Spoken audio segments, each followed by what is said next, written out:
Hold on.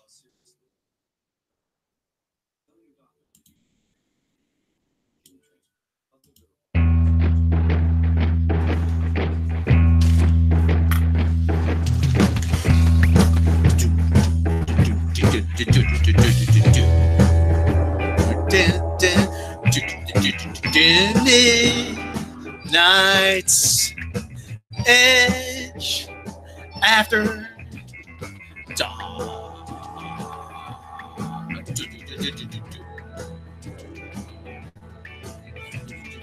We lost Mecca just now. Hey, everybody. Welcome to Midnight's Edge After Dark. WNBC. I'm narrator Mr. Rob Robot Shlomo. With me as always, Mr. Tom Connors.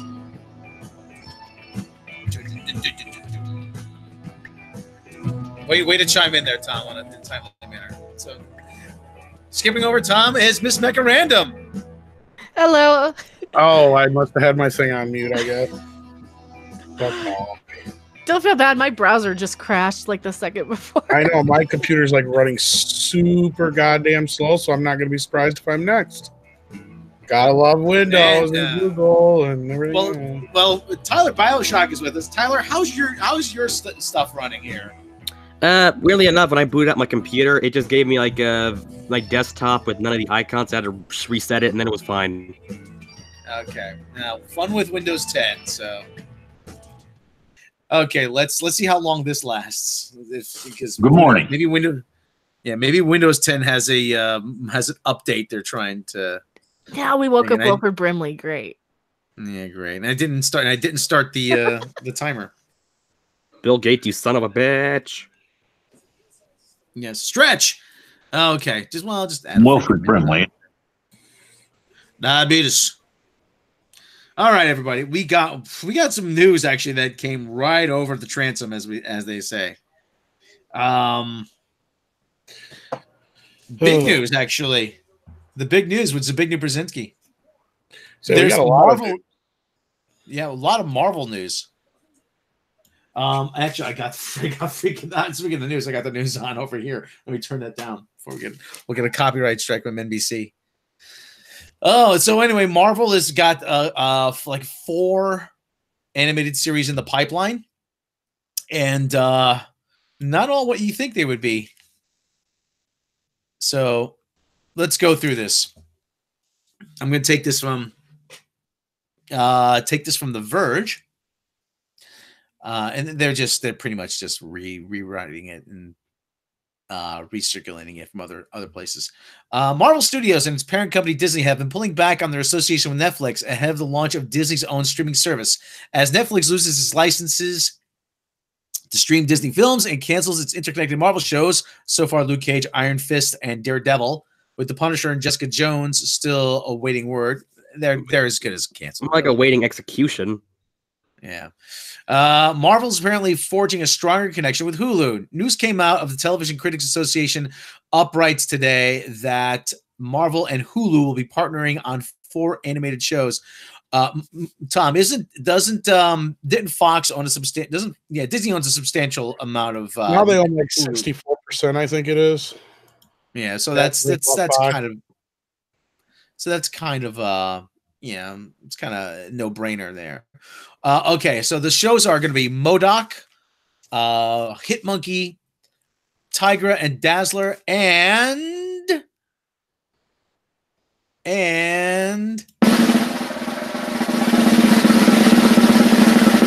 Howard the Duck.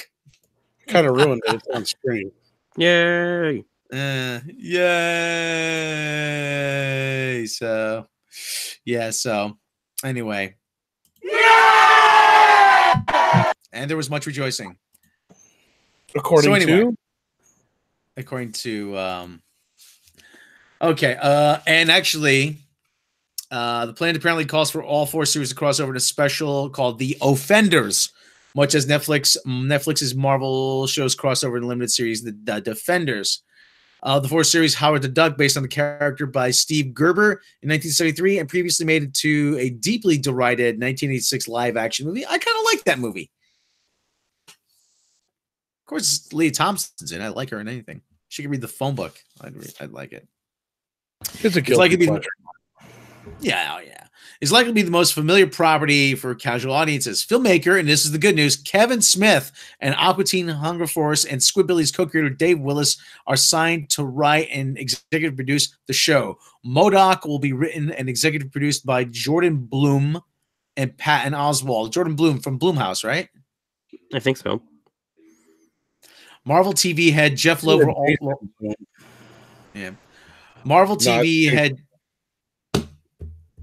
head Jeff Loeb will oversee all 4 animated series. No timeline has been released for the shows, but given the long lead time on animation, it's unlikely any of them will premiere before 2020. Hulu released the following descriptions of the planned shows. Okay, Howard the Duck. Marvel's Howard the Duck is trapped in a world he never made. That's really from the comics. But America's favorite fighting fowl hopes to return with some help of his unstoppable gal pal Beverly before the evil Dr. Bong can turn him into the crispy dish on the menu. MODOK. Marvel's MODOK centers around an egomaniacal supervillain with a really big head and really cool little body and a really little body, who struggles to maintain control of his evil organization and his demanding family. MODOK's evil organization, he used to be the head of AIM, Advanced Idea Mechanics. I remember I have some with the Captain America comic where they kill him. Hitmonkey. Marvel's Hitmonkey tells the tale of a wrong Japanese snow monkey mentored by the ghost of an American assassin as he cuts a wide swath through Tokyo underworld. This darkly cinematic, brutally funny revenge saga, writers Josh Gordon and Will Speck will executive produce along with Jeff Loeb. Tigra and Dazzler. Tigra and Dazzler. This is the one where the whole train just grinds to a halt. Marvel's Tigra and Dazzler show is a story about 2 woke superheroes. Oh. So no woke. We're tired of woke. Woke is out of date. It's old fashioned. Well, they're not just woke superheroes, random. They're best friends. Tiger and Dazzler, as they fight for recognition among powered people who make up the 8 million stories in Los Angeles. Writers Erica Rovina and Chelsea Handler serve as executive producers along with Jeff Loeb. The Offenders, Marvel's Offenders, is a story which nobody asked them to, and we'd be better off if they didn't. But MODOK, Dazzler, Tigra, Hitmonkey, and Howard the Duck are all forced to team up in order to save the world and certain parts of the universe. Jeff Loeb will executive produce. You had me until you said woke. You're the wakest woke that ever wake the woke. You're so woke. Wokety, woke. Damn it. I hate this fucking woke shit. To me, it's just synonymous with brain dead and non-player characters and people who just recite shit without actually thinking and questioning. That's all I assume woke is, because everybody, like pretty much everybody has like the moral compass to not really, at least most of us, and I can't say for absolutely everybody, but everybody here at least has the moral compass to like not be racist, sexist, whatever. Everybody pretty much is woke to some degree. It's just the people who use that terminology to describe themselves are actually trying to convince themselves that they are, I think. They're trying to impress their friends. Yeah, they're trying to get their little likes, their little endorphin rush for getting a little thumbs up on their social media. Now, random, you remember Lilith Fair? Yes. Anybody who I always say people who use the term woke are like the guys who went to Lilith Fair trying to pick up armpitted chicks. And they after a couple weeks of doing that, they start to believe the shit that they're spewing. Yeah, Annie DeFranco really helps me feel in touch with women's issues. It lets me feel the struggle they have to go through. I'm like, would you shut up? Oh, for God's sake. All their songs sound the same. Like they're all way too long, way too all over the place. They're basically just these sort of ramblings of poetic ramblings of a crazy woman with no real structure. and they all kind of sound the same. And she sings out of her nose. Yeah, I'm not a fan, really. I confess, I don't know any of these characters beside Howard. Same here. Random. Well, Random, you know why you would say that, don't you? About Annie DeFranco? You hate women. Of course I do. Of course I do. That's what they were accusing me. They're like, "Oh, why can't you stick to your own together?" Even today, I had somebody getting on my ass about Captain Marvel. Yeah, I'm gonna really defend other women. Sure, when they're like Captain Marvel, no, thank you. Or at least Brie Larson. How long before Ethan Van Sciver starts calling her Captain Women? I call her Captain SJW. Howard the Duck is the most interesting thing on here. How are you gonna do a MODOK series? I mean, I said that about everything. I said that about Guardians of the Galaxy. How are you gonna do Guardians of the Galaxy? Yeah, we're gonna have to wait and see. But I don't see how you're gonna do a MODOK series.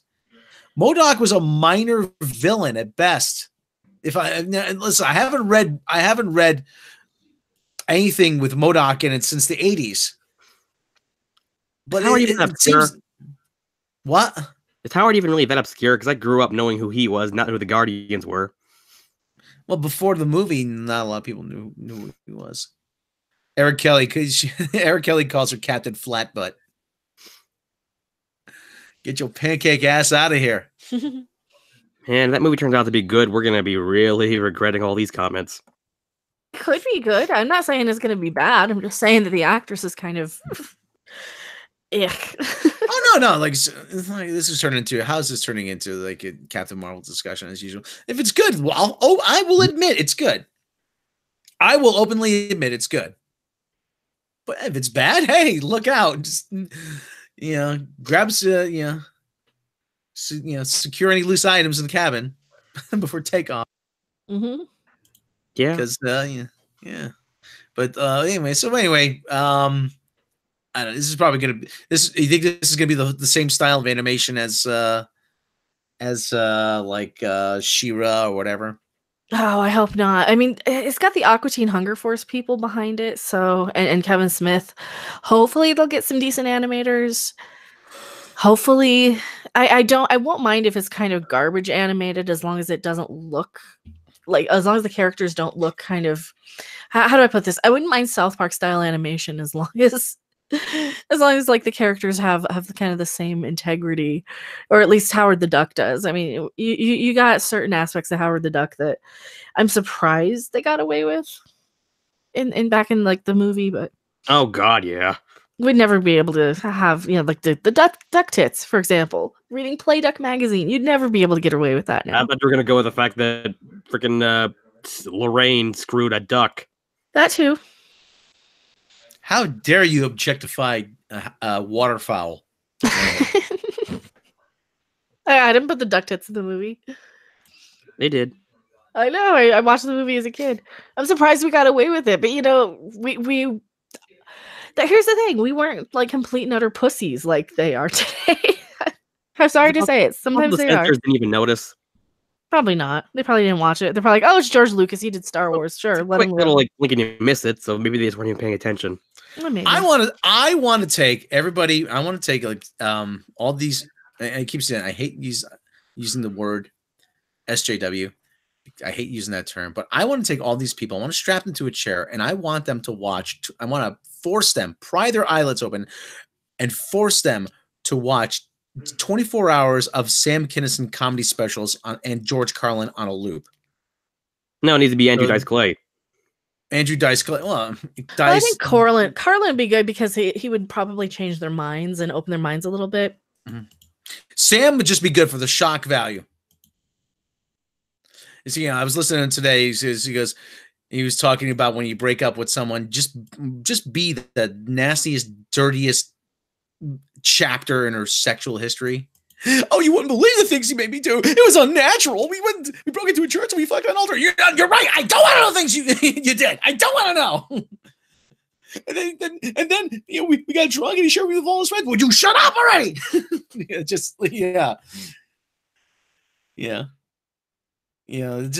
No, Ryan Geiger. They would be triggered. They would be triggered to death. Yeah.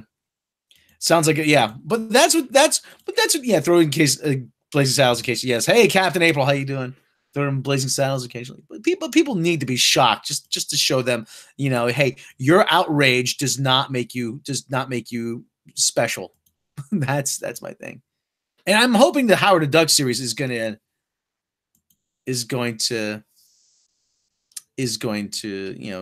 go there, because that was actually satire on a lot of stuff. Fan art exhibit. Can we podcast of Rob just ranting for a half hour? Nah, you might not like that. You might not like that. I'd listen to Ralph, it. Ralph Barrett. Imagine an SJW reaction to Animal House was made today. Oh, the underage. Well, they didn't show it, but they alluded that what was it? Pinto had sex with an underage girl. They alluded to that. Remember that? God, it's been so long since I've seen that movie. Curtis Burkhardt, Rob ranting for an hour. I'd buy that. Yeah, but back then, you know what they would have just said? Oh, she was old enough. She knew what she was doing. Yeah, yeah. She, at the parade, Daddy. She goes, Daddy, this is the boy who molested me last month. I'm like, we have to get married. I think we should discuss this another time. That was a classic. You don't like it? You don't. Yeah, NBC's hate humor. And yeah, they're completely joyless. Actually, that's probably closer. They wouldn't necessarily freak out or nothing. To just be like, well, I guess your kids are getting married now, huh? That's how usually your grandpa was 20 years older than your grandma. Just let you know. No, well, they would ship the girl off to relatives. She would have the baby in secret. And they put up for adoption. That's how it used to work. I'm not saying it's right. I'm saying that's what would happen. Actually forced a lot more people into marriage than you think back then. Shotgun wedding. I say, why do you think the divorce rate went so high in the 70s and 80s? Oh yeah. Shotgun weddings, yeah, back in the late 60s, yeah. Yeah, you're gonna do right by my daughter. I am. Yes, you are. Okay. But anyway, as far as Howard, I hope they don't fucking SJW Howard. I could care less about the other ones, but Howard could be the cure for, not the cure for that, but it could go the way. You know what I mean? It could be a satire of that very easily, and it would work very well. Just if it was. You know what I mean, Tom? All you need is a couple things for Howard to go, you guys are a bunch of pussies, and then just walk away. And just like every time they start getting all SJW or woke or whatever, be just like blah blah blah blah. Just be like the most annoying dickhead. Then you got Howard, because that's what Howard is. If anything, like I've said before, it's funny how people dislike the George Lucas movie so much, because it's actually a fairly faithful adaptation from my memory. From the first, like, he pulled a lot of stuff from the first comic series, if I remember right. Mm-hmm. And again, though, the only thing that I remember being any different is that he's probably a bit more brash and harsh and more of a jerk in the comics, probably. Because I think they kind of made him a little bit more likable from my memory. Yeah, they toned him down in the movie. But Howard, like I said, Howard said, hey, Toots, nice rag. Oh my God, I can't believe you'd say that. Oh, don't you know we live in a how dare you objectify women? Don't act like you don't like it, honey. Okay, you know what I mean? Yeah. That's where you can go with that. That's where you can go. And then you can say, hey, I'm a duck. I'm not a person. Oh, geez. Don't give a fuck. Yeah. What kind of human being are you? I'm not a human, all right? I'm a duck. I don't have to play by your rules. That's speciesist. Forcing other species to conform to your ideals. How dare you? How dare me? How dare you? It writes itself. I'm not coming up here to check up on what you're doing. I'm just coming here and, oh my God, throw that in the garbage if you're not going to eat it. I am eating it. Hey. What? You know what? This is where I have a problem. Listen to me. What the hell is this? Do you hear? What the hell? What the hell's going on there? Did Tyler left I think Tyler. Yeah, I think we heard some behind the scenes stuff from Tyler. So, all right. Well, anyway, what else have we got? It sounded like freaking Bill Murray or something. Tyler's dad is Bill Murray? No way. No, he's not. Okay, moving on. What else we got? Yeah, that was a little strange. Well, we got a plethora of Star Wars news. I almost said Tom's yelling at his kid. What's going on? No, that's not me. Okay. All right. Star Wars news. Well, that does very much sound like something I would say. What's the Star Wars news? Okay. Well, first, Kiri Hart. We've heard what the hell's going on with her, I guess. Yes. Kiri Hart is no longer associated with the Lucasfilm Story Group. Well, also, Okay. also no She has shit. I think everyone knew. Like, Well, that's not completely true. I guess Well, her role now is a consolatory role, if that's the way you say it. so consultant. That's what they do to kind of keep you on the payroll, but not really. Mm-hmm. You're basically retired. They can't fire her because she's probably got a contract. That's the big deal, probably. But, Well, and you imagine how much trouble they would be in for firing a woman of color. yeah, Or a woman, period. The optics of firing a woman, and especially a woman of color, would be terrible, especially now in the Me Too era. I mean, how dare you fire a woman of color? This one we're gonna start a petition to get her job back. I'm like, yeah, because that's what we want. So son of a bitch. So Kiri Hart, now currently in witness protection. She's gonna be working for damn, I forgot the time index this. Anyway, she's gonna be working for a company called Media Rights Capital. And she's gonna be in charge of an inclusivity some kind of thing. I don't know. Who the hell knows what these things are called? Diversity anymore? Hiring and tokenism, right? Inclusivity. Department of Diversity. That's in the field of excellence. I don't know. All right, let's move on. I'm bored with the story already. So, but anyway, get more Star Wars news. Star Wars Galaxy. Yeah. Go ahead. Star Wars. We got a character leak. Actually, is that right, Tom? Oh, we're doing that first. All right. Yeah, let's do that one first. All right. Yeah. Over the weekend, somebody sent us this. Appears to be somewhat legit, I guess, to a point, but it looks like it might be some character designs from episode 9. Possible, again, as I said. But, you know, we got what's his face from Lord of the Rings there. Got a new calamari guy. There's Rey. There's Kylo. There's Poe. There's Jar Jar Brink's uncle. There's some weird, goofy-looking guy. There's 4 or 5 chicks, whatever. Well, who's P? Who is that? Daft Punk? What's going on over there? I don't know. There's this guy here. Why do they have gas masks? There's a Phantom. And then, of course, Rob. Who's O? Oh, that's me, don't you know? That's Lando Calrissian. How you doing there? Wouldn't it be Pando now? Since he was so in love with the ship or his robot. Notice he has the same fucking shirt he has on in Solo. Oh, fuck. He didn't, all those years, he didn't buy a new shirt. He's got a whole closet full of those shirts like the Fonz. Yeah. Think about it though. If he has all the same shirts, that really doesn't. He doesn't have to decide what he's going to wear. But that's their way of legitimizing Solo, though. That's what that is. You know, they want him. Oh, look, Solo still counts. Oh, look, we're still. We're not gonna bury it. We're still gonna make sure you're still gonna make sure it ties in somehow to these movies. Like, yeah, go away. Oh, for God's sake. Go back up to Dominic Monaghan. Freaking. Where he looks like kind of just a generic resistance, sort of.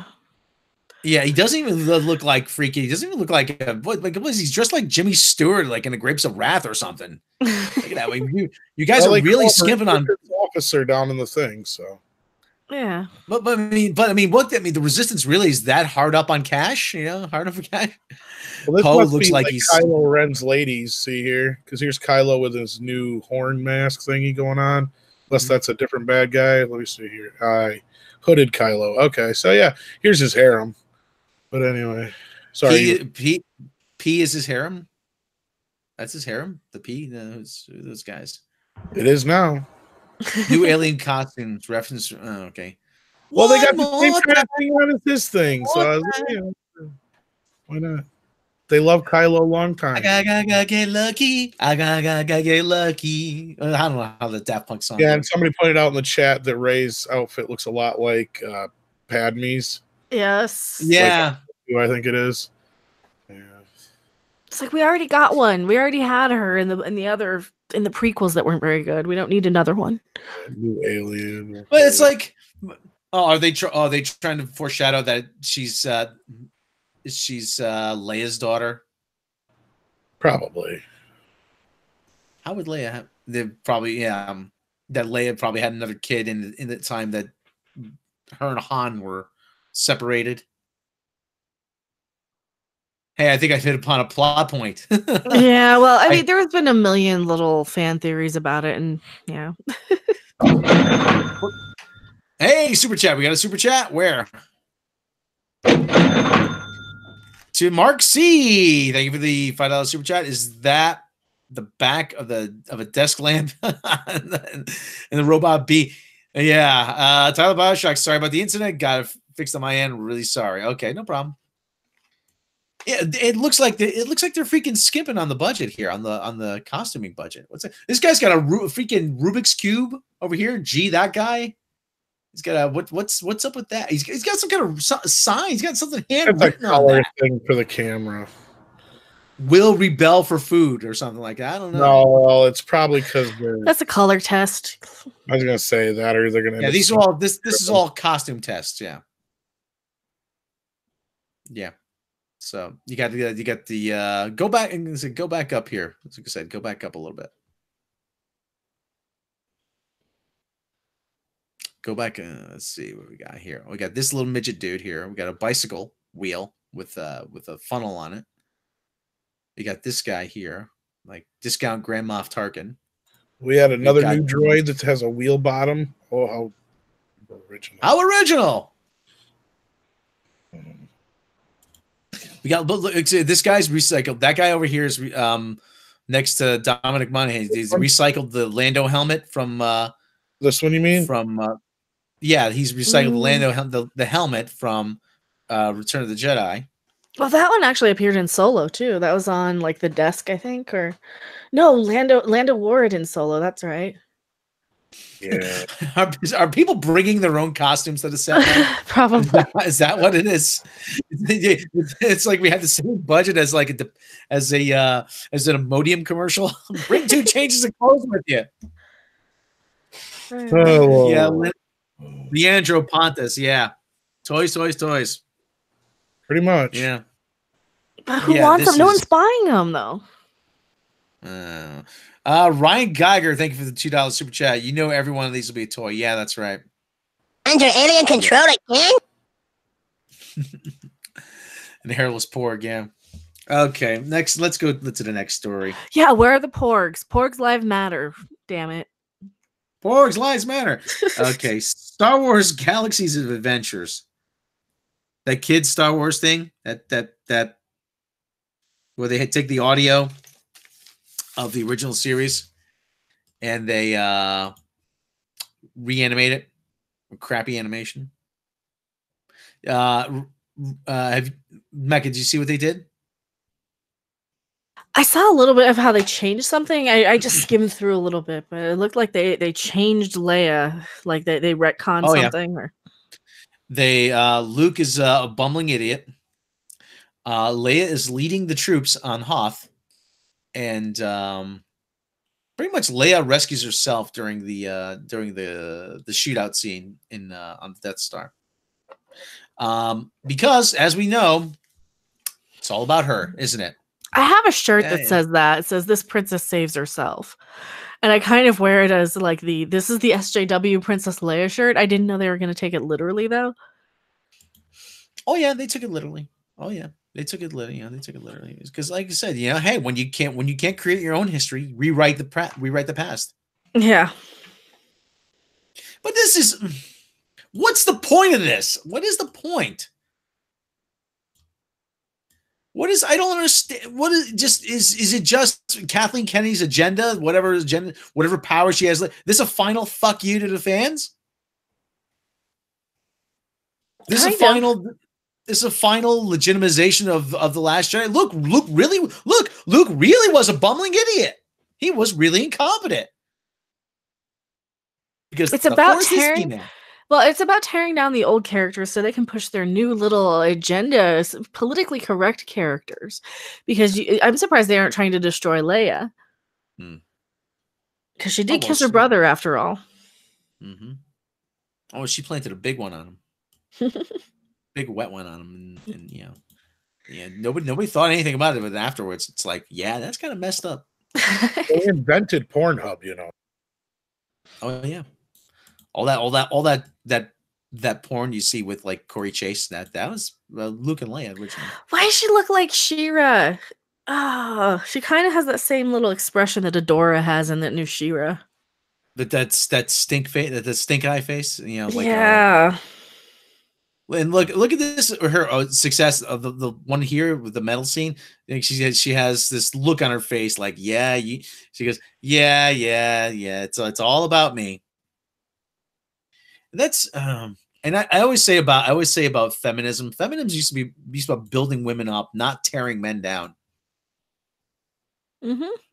It used to be about equality. Anytime I always get on these people, like anytime they want to tear other women down or tear men down, rather, like these other women who want that. I always say, look, if you have to tear down somebody else to make yourself better, then maybe you're just a piece of shit. Mm-hmm. Yeah, I know. Well, freaking, I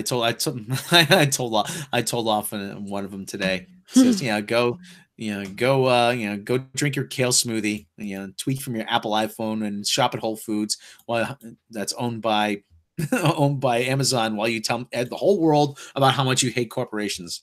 Okay. Yeah. That's another one. One.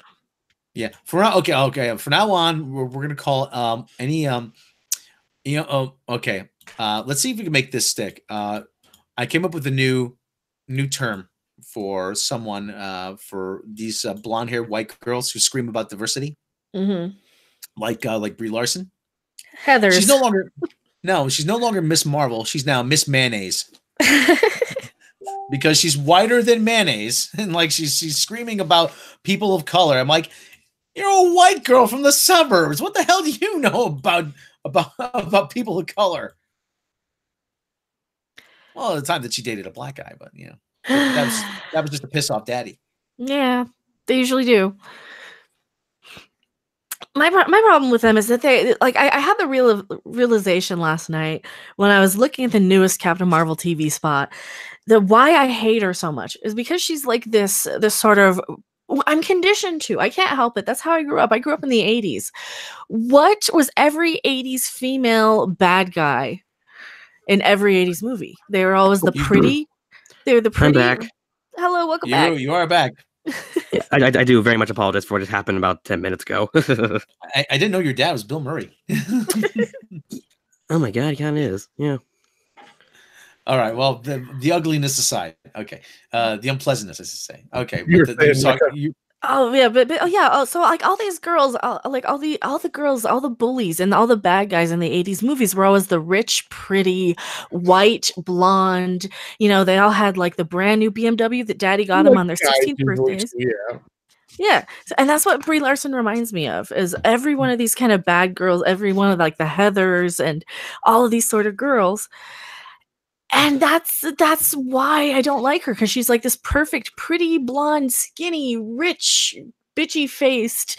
I'm better than you. Look at my Louis Vuitton purse. Oh, I'm so sad about Stan Lee. Blah blah blah. Here's my purse with my name on it. Sort of.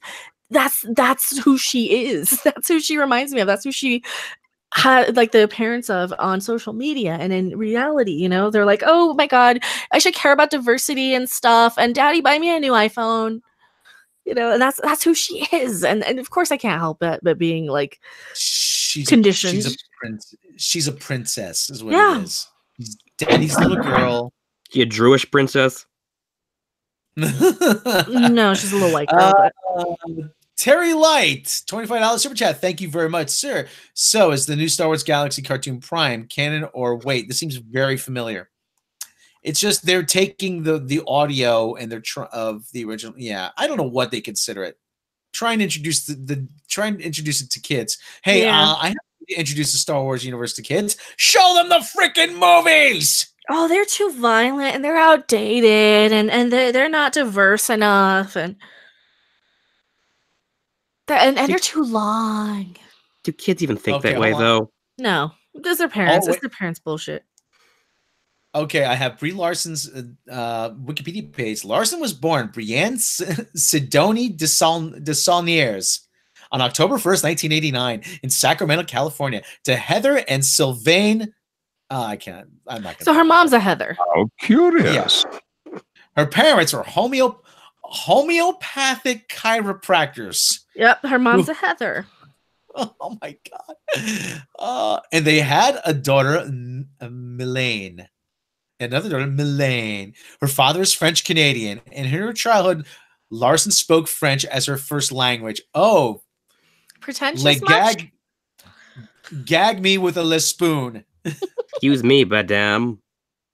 Like I said, she was mostly homeschooled, which she believed allowed her to explore innovative and abstract experiences. Describing her early life, Larson said she was straight-laced and squared. She shared a close bond with her mother, but was shy and suffered from social anxiety. Oh, go fuck yourself. During the summer, she would write and direct her own home movies, in which she cast her cousins and filmed them in her garage. At age 6, she expressed an interest in becoming an actress. Oh, at age 6, that took that long. Later, remark at age, you know what I want to be? You know what I want to be? You know what I wanted to be when I was age 6? I wanted to be a Beatle. Okay, some things don't work out that way. Don't want the way you planned. I sure as fuck didn't say I want to be doing podcasts because, well, 1976, who knew what a podcast was? Later remarking that the creative arts was something the creative, I can't even read this. Creative arts was just something that always was in me. In the same year, she auditioned for a training program at the American Conservatory Theater. They came from money. If you're going to the American Conservatory Theater, they grew up in Northern California. They came from money. And so, but she experienced a trauma when her the parents divorced at the age of 7. Oh, well, yeah, well. Her and everybody else of that generation. Like, most kids of that generation have divorced parents. Oh. Or at least, because I still kind of, I don't consider her a millennial. I kind of still kind of throw her in with the Gen X because she's only about a decade younger than us. Or than me, anyway. Yeah, like I said, she just remember what Brandy Love said. The famous words. She goes, give it to me, Daddy. No, she goes, honey, you just need to get laid. So yes. and Brandy Love is an expert. She knows what she's talking about. Yeah. But God, I can't. Every time I see Brie Larson, it's just like, Terry Light. So okay, we already had that. John Tennant, thank you for the $100 Hong Kong super chat, coming through like a boss as always. Yeah! Okay, there you go. Let's see. So middle class, broken family figures. Feel bad. I'd say upper middle class if both of her parents were chiropractors. No, they're homeopathic chiropractors, so they can charge more. Wasn't it? So, yeah. But it's not any different than what anybody else went through. That's the thing. Well, in California, I'm sure they made quite a bit. You want to laugh? She was in a movie called Don John about a guy who's addicted to porn. Well done, John. With I remember we had to Joseph Gordon-Levitt. Yeah, we had to pull that Gordon-Levitt. movie at movie gallery. They wouldn't let us keep it on the shelf. Yeah, Joseph Gordon-Levitt and Scarlett Johansson. That's Or actually not a supposed to be movie gallery. The other Danielle store I worked at. Sorry, because that was that is actually supposed to be a very good movie. Hold on, Tim Riggs. I'm actually looking forward to Captain Marvel, the entertainment. Thank you for $5 super chat, Tim Riggs. I'm actually looking forward to Captain Marvel, the entertainment I'll get from it being shat upon will be glorious. Yes, I think I'm gonna order the Cyberfrog T-shirt and wear it and take a picture in front of it. You know, Cyberfrog. That would be.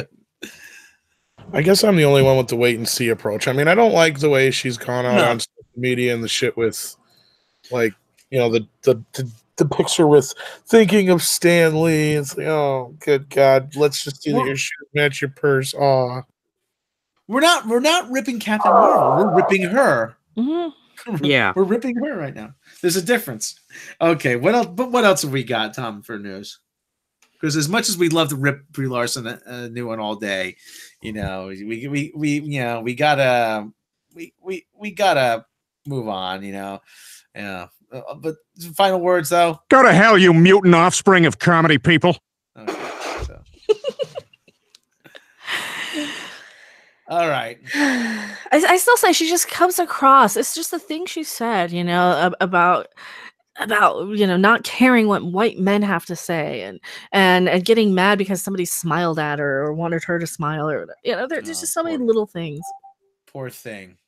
Poor thing. It's human nature that we like to be around people that are pleasant and cheerful. Yes.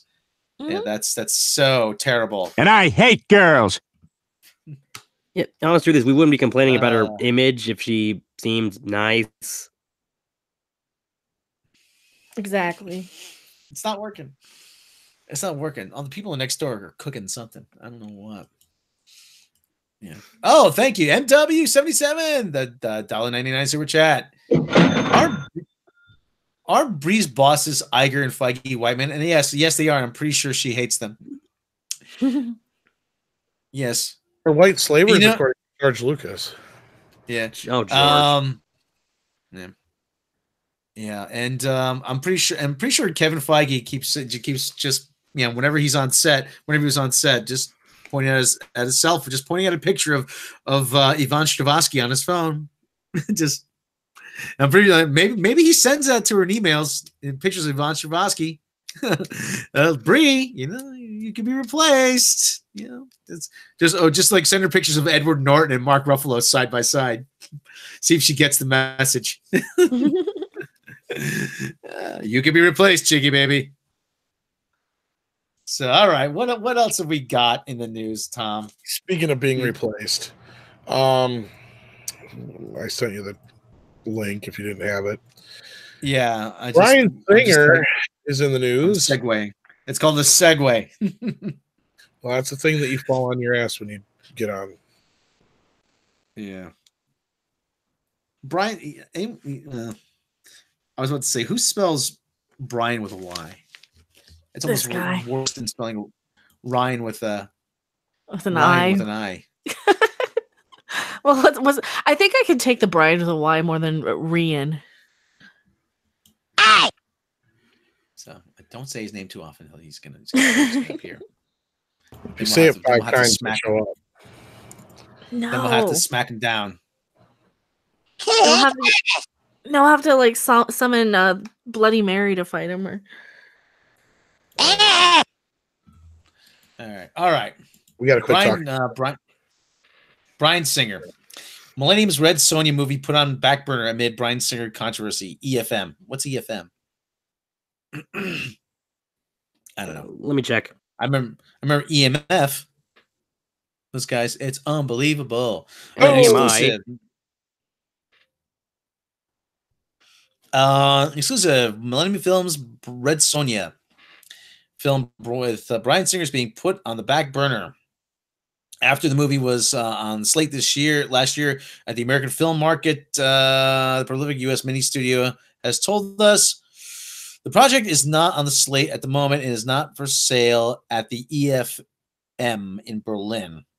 Embattled Bohemian Rhapsody director Bryan Singer has not been formally removed from Red Sonja, but Millennium Williams' statement seems to at least, pardon me, caffeine crash. Seems to at least acknowledge the filmmaker may not be the right fit for the movie at this juncture. The big budget action fantasy film, which has been on the Expendables outfit slate for more than a decade, was expected to shoot this year in Bulgaria, but that won't be happening. The cast has not been set. Singer has been the subject of multiple sexual misconduct allegations, most recently in an Atlantic expose detailing sex with underage boys. The director has vehemently denied wrongdoing and has not been charged or convicted of a crime.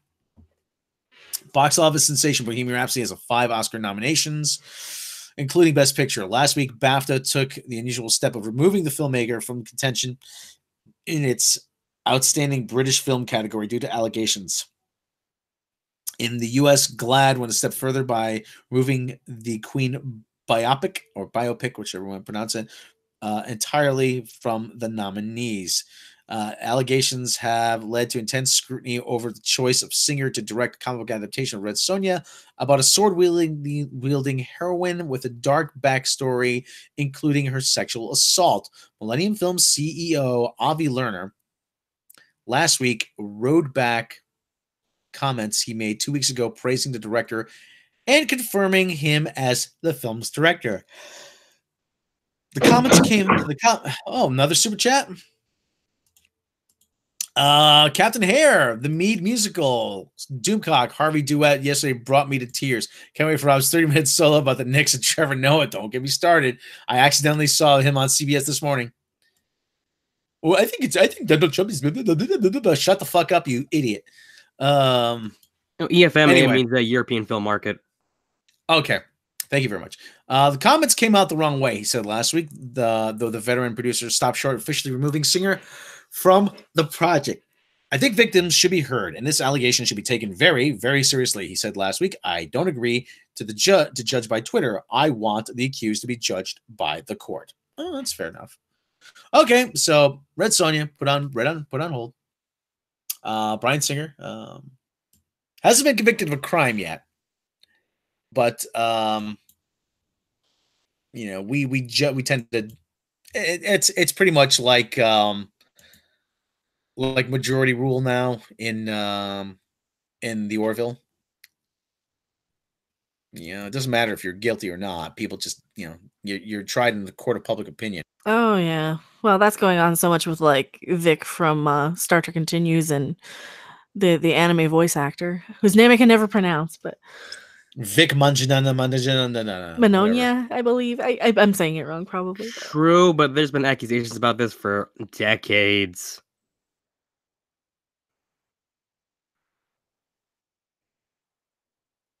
Well, I don't know what those explanations are. I don't know what those. Yes. So that's how interesting this story is. So, all right, what else we got? Hold on. What else we got here? Tom, rescue us from this. Well, story. as far as I'm concerned, I'm sure I know what they told Singer. You're fired. Yeah, pretty much. They're gonna say stop playing around with McAvoy. McAvoy's not gay, is he? No, I'm saying McAvoy, whatever. Oh, okay, yeah. So.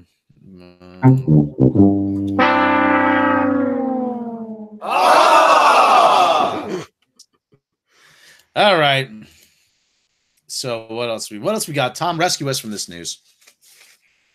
Let's go over some box office, actually. How about we do that? Yay! We weren't necessarily going to go over the entire box office, but it does need to be noted because we kind of just dropped the box office, just waste of time. You want to know what the box office is, you can go look. But it's interesting to note that Lego Movie 2 did not open to the expectations that they were hoping for. Isn't that right? That is right. Underperformed significantly. Supposed to make like $50 million they were projecting, and only made about 37. And I wonder if that's due to like lack of marketing, because I've barely seen this movie marketed. I didn't know it was coming out. I didn't know it was really out until like I saw reviews of it. Two problems with that, and that is one, marketing was pretty low, and two, each one of these Lego movies is made a little bit less than the previous one, and it's been 5 years, so I don't think people care as much. Well, Yeah, that's one of the reasons. Everything is awesome. I agree with Mecca. I forgot it was even coming, or didn't even really realize it was coming out this weekend already, because they must have did a very piss poor job of marketing this movie. I haven't seen commercials until like this last week. But yeah, I sent you a link to the Cineblend story. Yeah. Why the Lego movie didn't work at the box office. Lego Movie 2's second part won the weekend's box office, but it wasn't pretty. The film took the number 1 spot with only a little over 34 million. This was well down from the 55 million the film was expected to bring in just a few weeks ago. The sequel was a well-loved. This was a sequel to a well-loved and very successful film. So what happened? While the reviews of Lego Movie 2 have been down slightly compared to the original had near-perfect reviews, and the sequel is only trailing behind slightly. So actual quality of film doesn't seem to be the issue. Instead, there are a number of other factors that lead to this unfortunate circumstance. None of these issues are a problem and in and of themselves, but each stacks on the others to create a serious problem with the box office. How about this? Well, first of all, yeah, too many Lego movies. Too many Lego movies. While the Lego Movie 2's second part may be the first direct sequel, Lego Movie is actually 4 theatrical release to the Lego franchise. And 4 movies in 5 years actually kind of a lot. While I don't usually hold the idea that franchise fatigue is a thing, people will go see any movie if they think it's good. And again, that's not the sole problem here, but additional Lego movies failed to deliver what the original did and may have diluted the franchise. Yeah, you had like Lego Batman, you had Lego Ninjago, whatever that is. Wasn't there another one? No. A couple more. Lego. Well, look, Lego Ninjago, Lego Batman. Somebody yelled at me and told me it was Lego Ninja Go. I always say Ninjago is. I always say Ninja Go, but I hear it's Ninjago. I was told it was Ninja Go. I'm pretty sure Ninjago. I'm pretty sure in Japan it's Lego Ninjago. You know, while the Lego movie, okay, Lego Batman, both critical commercial successes. Lego Ninjago movie over there, it's probably called "Stupid Americans Will Watch Anything." Yeah. Okay. Lackluster marketing issue. Okay, to overcome promotion. Lego to give something to sink our teeth to.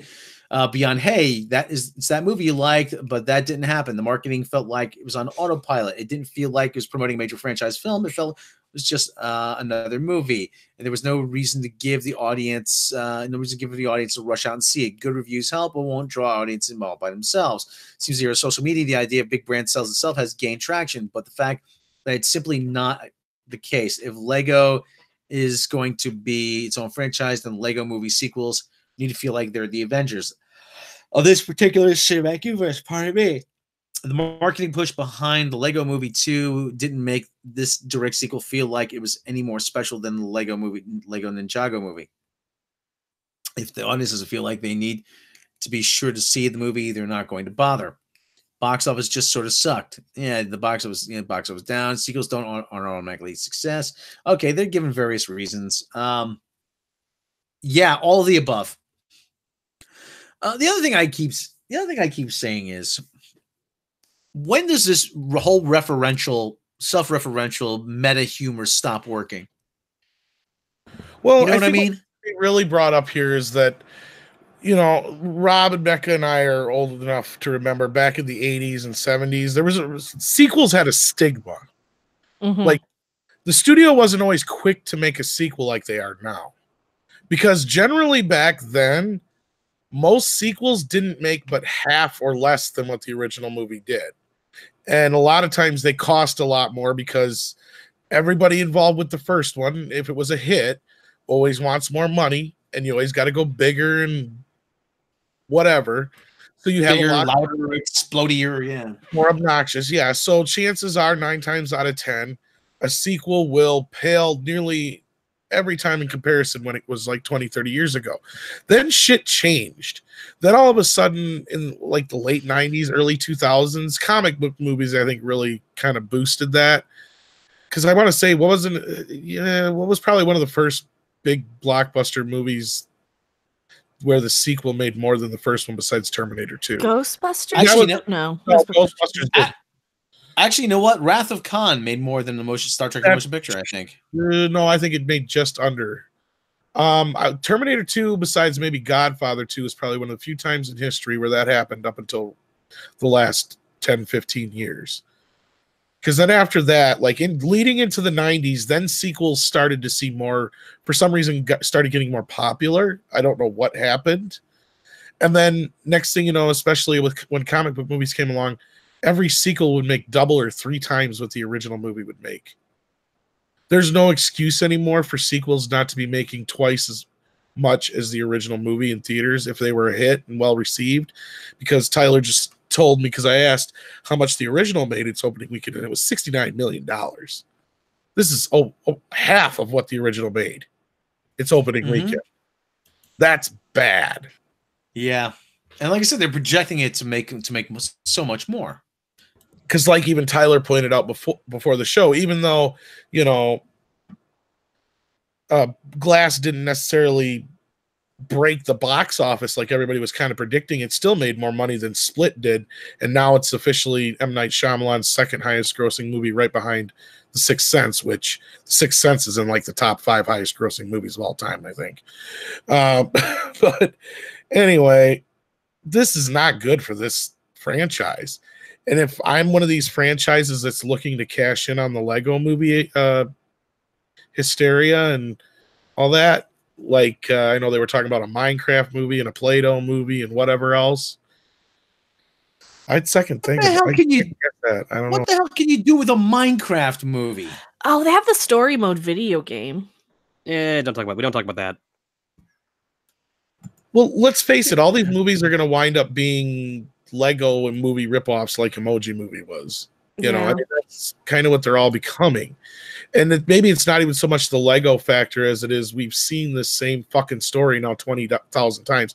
You can even consider Wreck-It Ralph almost a story like this. Toy Story is almost the same kind of story. You know, I mean, this is such covered ground already when it comes to Lego movies.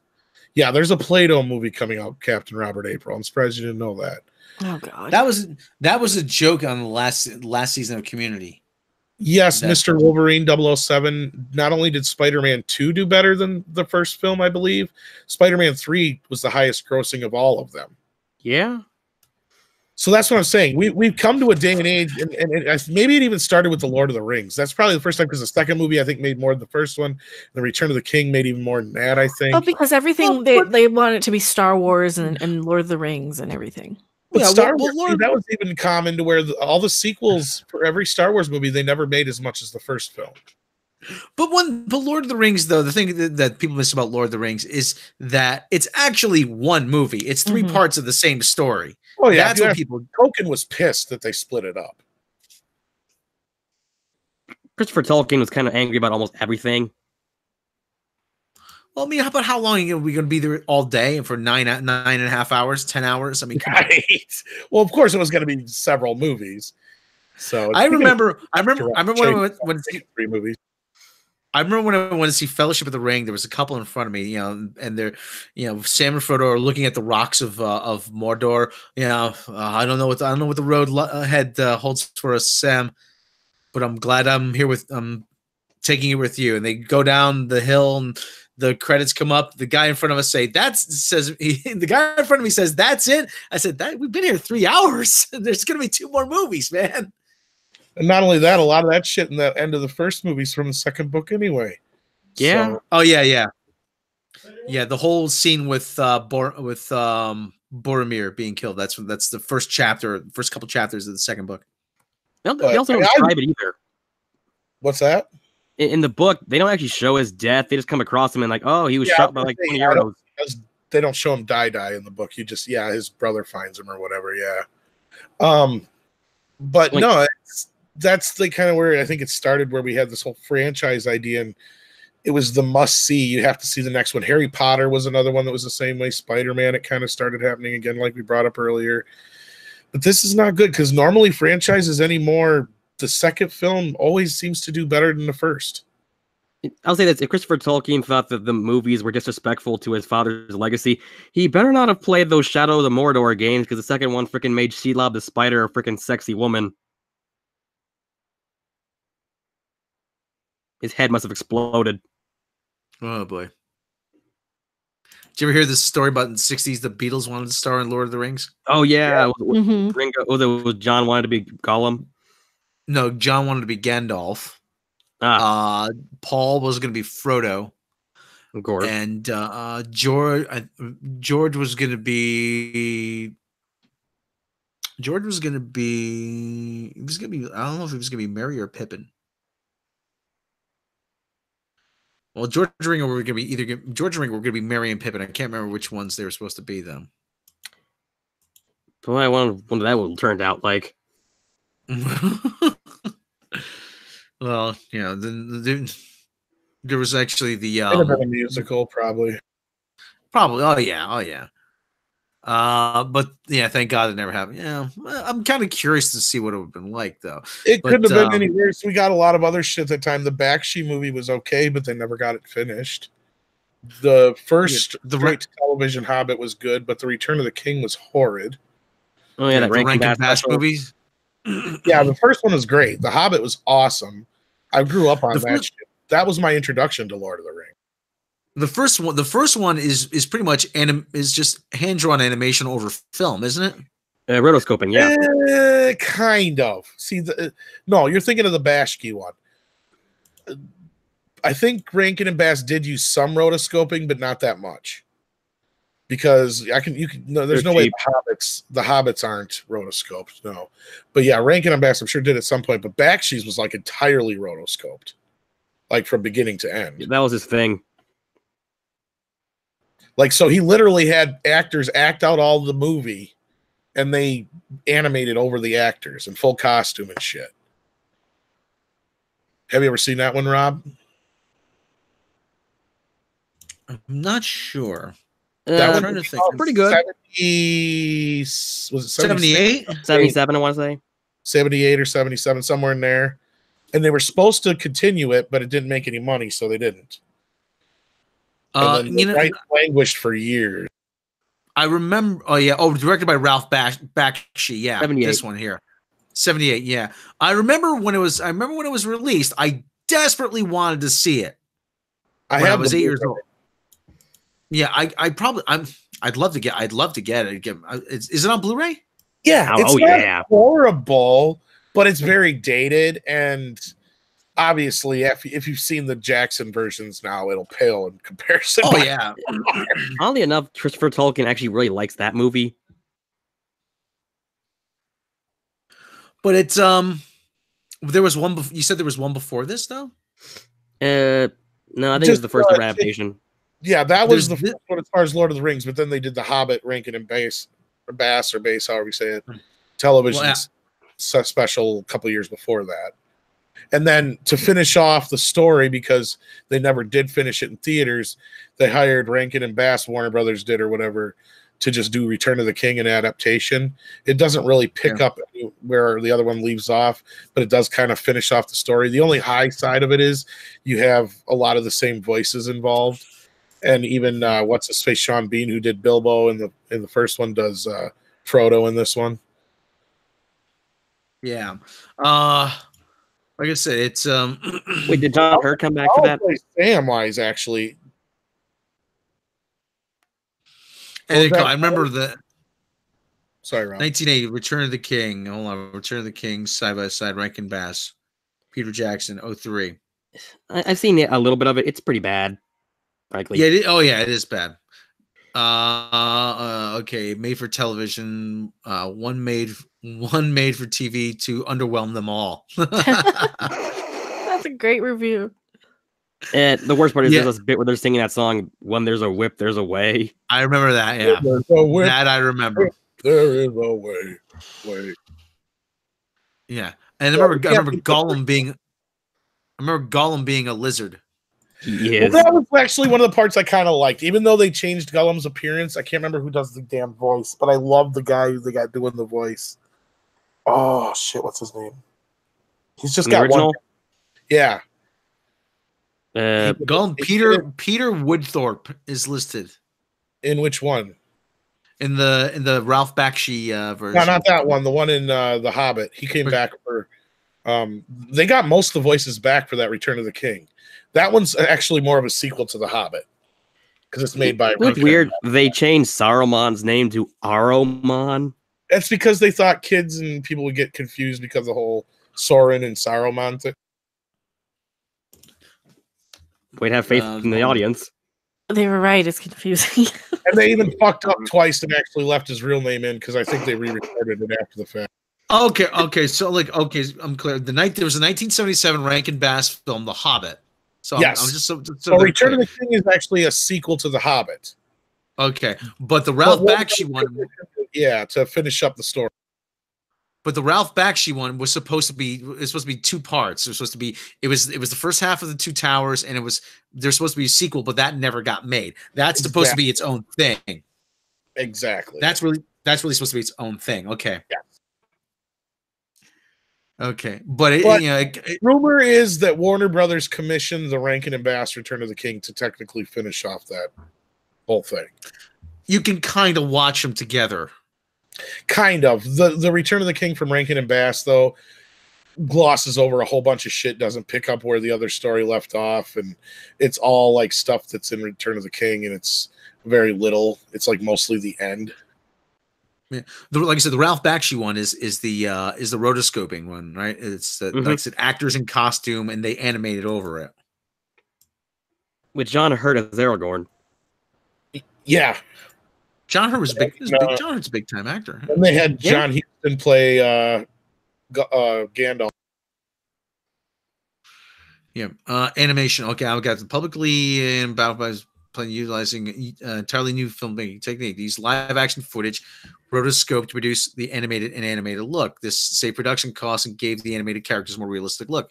Animation film historian Jerry Beck's animated movie guide pointed up to that point, animated films have not depicted extensive battle scenes with hundreds of characters. By using rotoscope, actually could trace highly complex scenes.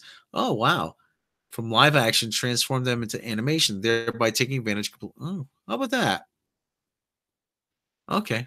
They did cheap out in some of them, I will admit, because you can tell they're just a bright background with people in front of a background, and they don't actually rotoscope over.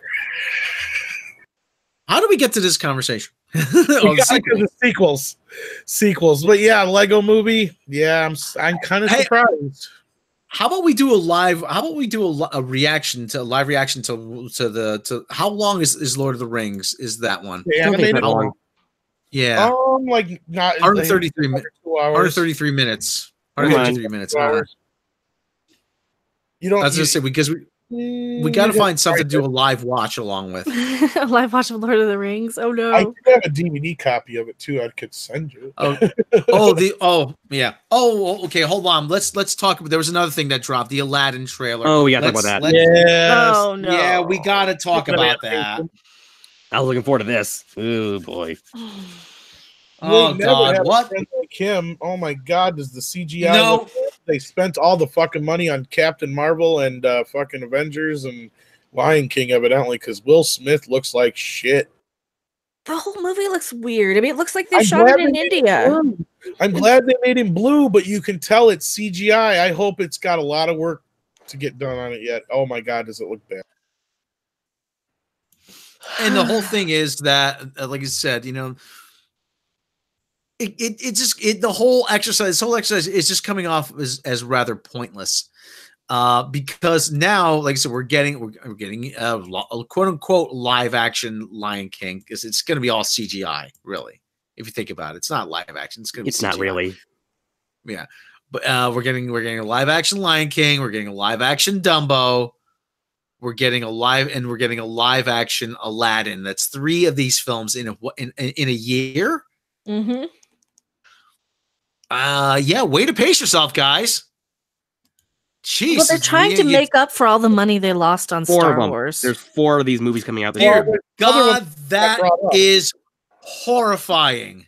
There's another one brought up too that Tyler brought up before the show. Remember, Nightmare Before Christmas is being looked at as a live action film too. Ah. That is. And I think they want. If they're smart, they do a fucking sequel, not a And I think goddamn live action movie. Pardon my French. I'm sorry. But Tim Burton's busy doing Dumbo.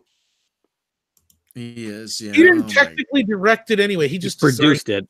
wrote it and produced it. Yeah. And I think actually, Old Man Selleck doesn't really do a whole lot. the idea, and somebody else wrote it, and the guy who directed like James and the Giant Peach and stuff directed. Yeah, Henry Selick. Oh, for God's sake! What the hell was that? Doesn't look bad. It just looks so unnecessary. But I think that they're trying to make up for all the money they lost on Star The Wars. head does not look right. It looks like it's not fits on the body right. Oh no, he looks fat. His body looks too fat for his head. Well, they're trying to you go know to the Robin Williams style because Robin Williams' body was like 3 times, the size of his head, but he had a Well, big chest. wasn't he like a Except, big that's round horrifying blob, in right? real life. Well, he was to look all muscular and shit is what it was supposed to be. Mhm. But Will Smith isn't. I'm looking up of all places. I got to go to I have to go to cosmopolitan.com to look up the list of live action remakes. I can name them right now for Let's you if you see. want. Pinocchio supposedly got dumped. Well, no, he said that that's a maybe. It might come back later. Lord, I fucking hope, because that's like my very favorite. Between that and Little Mermaid are like my favorite ones of all time. Really, Little Mermaid, nice. Mulan, Aladdin. Okay, we know about that one. That's why. The Lion King. Okay. Little Mermaid, Dumbo, Snow White. Oh boy, that's not going to fly today. What do you mean, Snow White? We also had another trailer for Dumbo, which Dumbo. Pinocchio. Well, Pinocchio, they said, is either on the back burner or canceled. Yeah, Sword in the Stone. That was not a bad idea. That's just King Arthur. So I mean that, but then didn't that King Arthur movie just flop with Patrick Stewart? Yeah. You mean Legend of the Sword? Oh, the old Picard, old man Picard. The kid would be king. Was he in that movie? At all in that movie. It was just a bunch of kids running around. How curious. Exactly. There it is. Boobies. Boobies. I got my list right here that I wrote. There's actually some more of these remakes than you want to know. That's a blue man. I thought it was a blue lady. Except for 2019, there's like a Dumbo, there's This Thing, there's Lion King, there's Lady and the Tramp, there's Mulan, there's Maleficent 2, there's what are the other ones? Oh yeah, the goth punk Emma Stone Cruella de Vil movie set in London, Jungle Book 2, Robin Hood called Nottingham and Hood, Snow White and the Seven Dwarfs, Peter Pan, Sword in the Stones, like maybe still the Pinocchio one, a Peter Pan spinoff about Tinkerbell, Night on Bold Mountain from Fantasia, a Snow White spinoff about her sister Rose Red, a movie about Prince Charming, a do-over of Lilo and Stitch, The Black Cauldron, The Little Mermaid's getting remade, Hunchback of Notre Dame's getting remade, and now maybe for Christmas. Oh, for dear Hashtag God. boycott Disney. This is a Disney movie. Then why does that blue alien lady have her boobs hanging out? Would you please knock it off? You're driving me nuts. I mean, I guess they're bigger than Brie Larson's. Do you think Brie Larson hates her body? I would guarantee it. I would say because of the shape of her face, she probably gets a lot of shaming in Hollywood because of it. And she's under the microscope constantly. She probably has some issues. Well, I think she lost a bunch of weight for that Room movie, which I actually kind of watched this weekend in the background. Oh, really? Not horrible. It was different. Tim Riggs, thank you for $5 super chat. JFC, I know who that is. Disney, put the bottle down. Pace yourself. You keep this up, you'll just be vomiting everything out. They're already vomiting everything out. If you want to blame some people, sorry. One thing I noticed too, Jafar is not as old as you think he would be. He's handsome. It's a bit weird. Yeah. Who we have to blame for this? Yeah, who the fuck who decided to have cast that cat as fucking Jafar? What the fuck? That's like as far away from Jafar as you can get.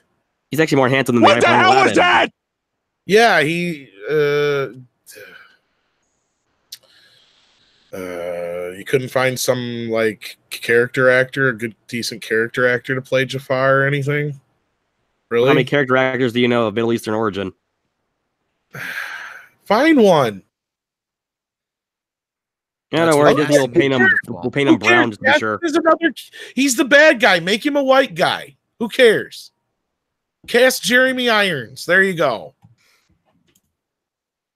And yeah, and Or why you didn't know they get Loki. Why didn't they get Loki? What's his face? Tom Hiddleston, Tom Hiddleston. Somebody like that. and you know people will eat it up now. Oh, the evil white man. Exactly. That's what I'm getting at. Tim Riggs, thank you so much. Disney will get castigated by the SJWs once. Are you trying to say castrated? Or is castigated a word? Castigated is the word. Is it? Okay. I gotta go to Rob for that.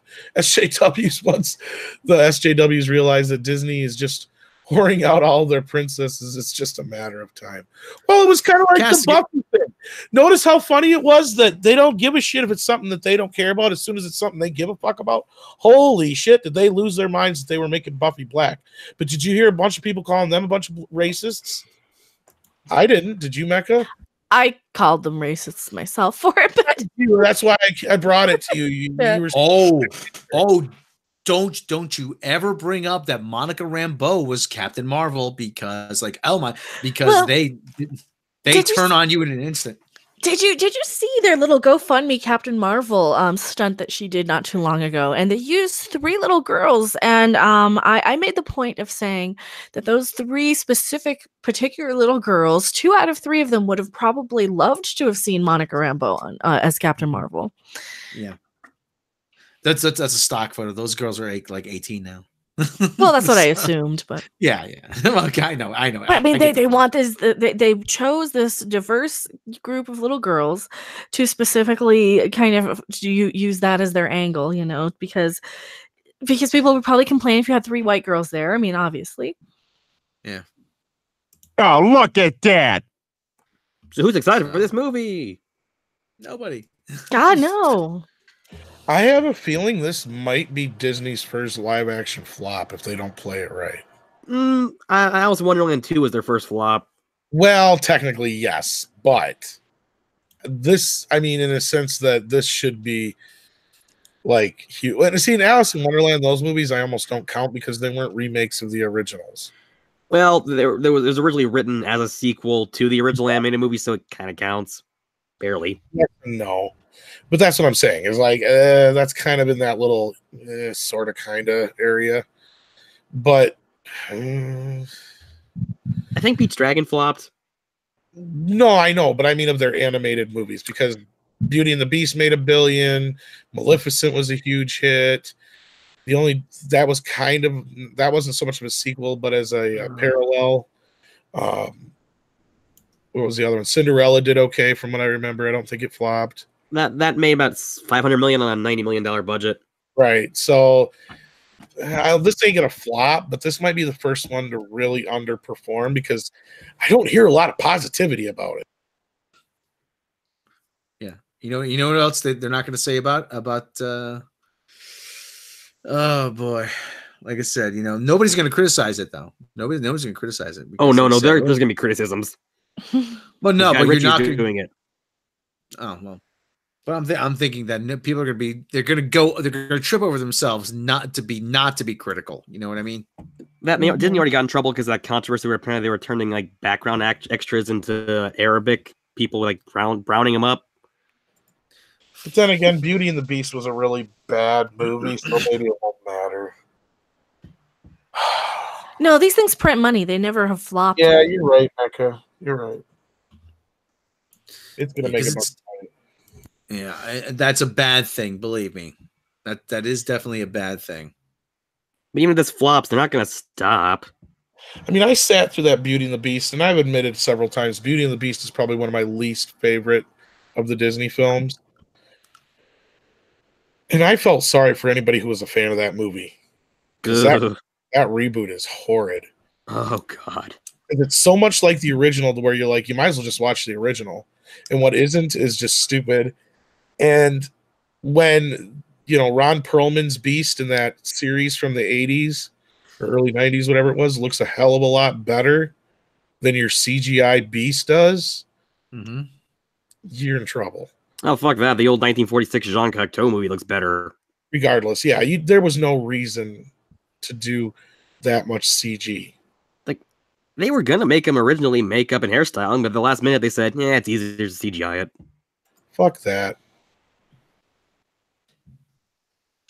Yeah, well. Don't show him a lot, that's all. Who cares? It would have been more impressive. I was unimpressed by that shit. I was literally like, I had a newfound respect for the original animated film is what it was getting down to. Oh, Mary Highland, do not get me started about Emma Watson. You'll be here all day. Ugh. Oh, and that was a whole nother can of worms. Ugh. So anyway, yeah. So anyway, what else have we got to cover? And I hated Maleficent. Yeah, that one sucks.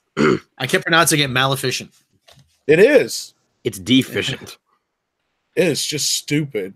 Because, I mean, let's just forget the fact that you have to, ignore pretty much everything that happened in Sleeping Beauty to believe what happens in this. It's just a dumbass movie to begin with. It's wicked, except halfway through it becomes basically a revisionist movie instead of actually being a prequel. Which was actually already done better in The Great and Powerful Oz, which that's a movie I know a lot of people didn't like either, but I actually enjoyed more than I thought I would.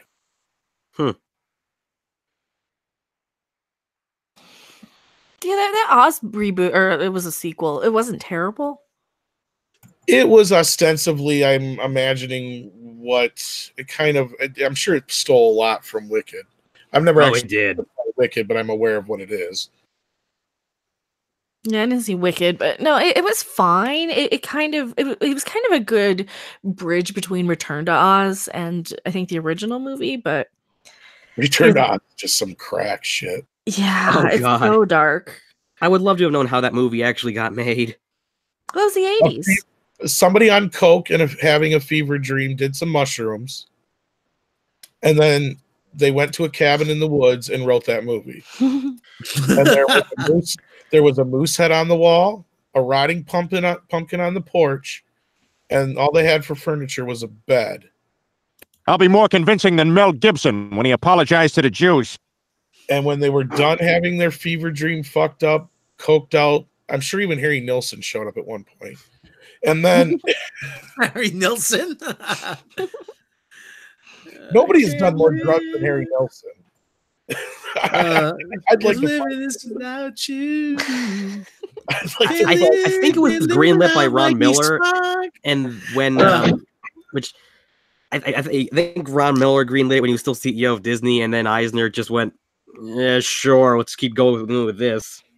Okay, Tim Riggs, thank you for the $5 super chat. Last live action movie that Disney did that I enjoyed and non-MCU was Enchanted. This is a great movie, self-aware, great music. Oh, okay. Let's take a look. I haven't seen that all the way through, but I've seen enough of it to, I remember that when that came out. I was like, oh, that's kind of cute. It basically made Amy Adams' career. Yeah. But no, if anybody knows anything about Harry Nilsson, he was one of the people involved with the John Lennon's Crazy Weekend, or what the fuck's it called? The Lost Weekend, which actually took place over a year and a half. Yeah, and it ended up with somebody dying, did it not? I think so, yeah. Yeah, I think that's how it ended. Not to laugh, but it was just some crazy shit. And then if anybody knows the story of him and Popeye, Robert Williams movie? Yeah. The studio, nobody wanted him because he was known to be nothing but trouble. And Robert Altman, of course, was on his last leg too. So he's like, well, the studio gave me a chance, and it wouldn't be right if I don't give this guy a chance, because what they're saying about him is what everybody's saying about me. And I'm sure he probably regretted it, because this is a story, a rumor. I don't know if it's true. I'd have to look again to see who said it. But according to rumor, Nilsson locked himself in a fucking room and refused to write the rest of the music unless they brought him a shitload of coke.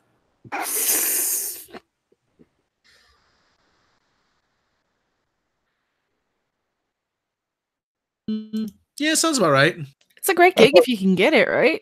Harry Did Nilsson he get his coke? I'm sure they got him his coke because he finished the music. And I'm sorry, I don't care what anybody says. I love that movie, and it's a great musical. And I don't care how coke fueled it was. He wrote some great music. Yeah, how do you think those Disney executives felt when they had to screen the movie before the critics? That's the other part most people don't realize. Disney produced that movie because they distributed it everywhere but the U.S. Paramount only distributed it in the U.S. Yeah. Like, I think the copyright for Wizard of Oz was a little bit wonky in the 80s. Well, they couldn't get away with making Return to Oz as a direct sequel because Warner or MGM at that time owned all the rights. But I think they made some deal with Warner Brothers when it came to The Great and Powerful, to where they were able to use some of the things that are specific to that version. Because, of course, everybody knows anybody can make. I think it's public domain now, right? Wizard of Oz is. I think you can make it yourself if you want to, but you cannot use elements that now owned by Warner Brothers, used to be MGM.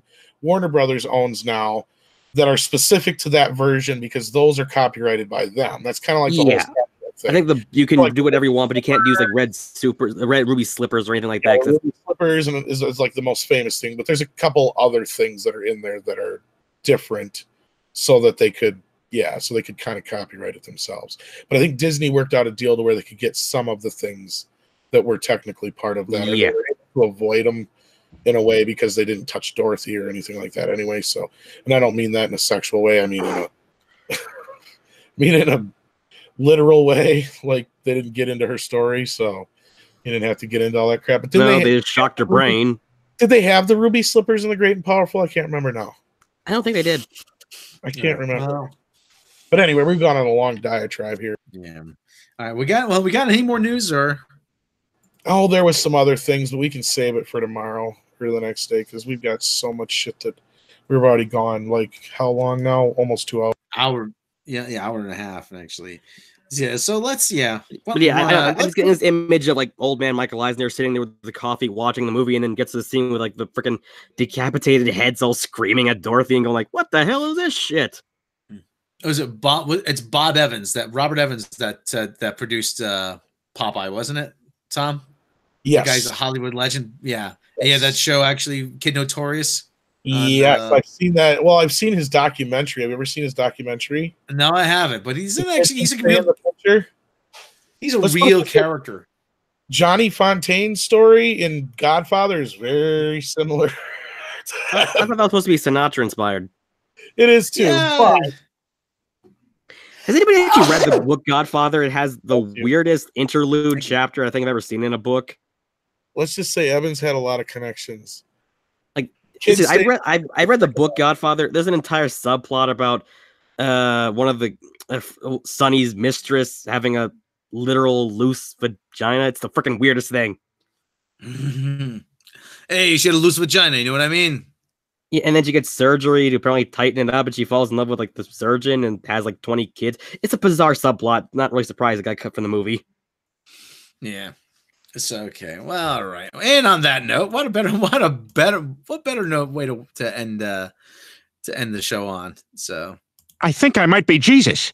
So I don't know. I don't know what does that mean. Jeez. All right. Okay, guys. So what do you say? We call it a night there? I think that's a good place to end it. Vaginal rejuvenation surgery. Save the rest for a slow day here. Becca, how do you feel about vaginal rejuvenation? I don't need it, thanks. I'll make sure I know that.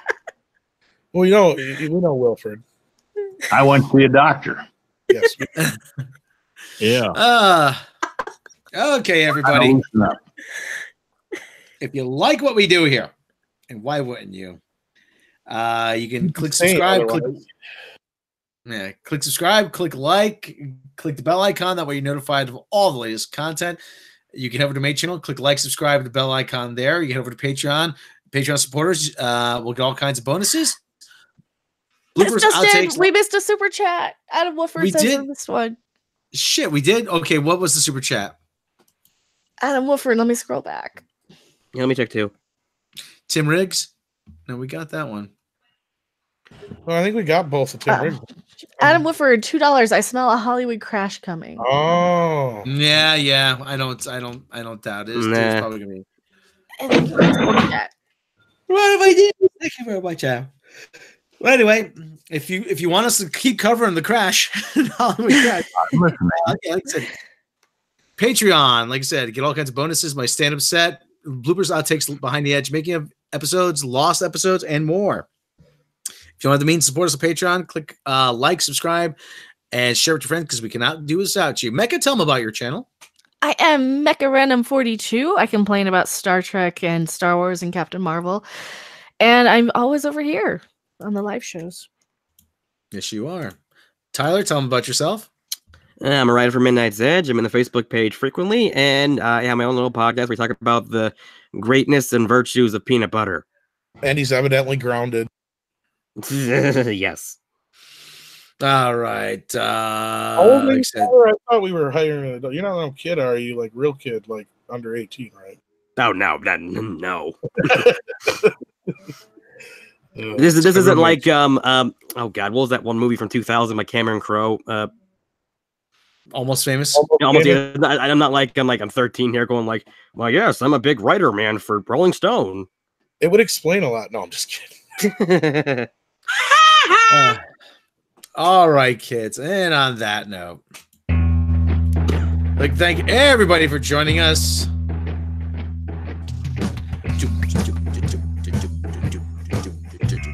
We'll catch you next time.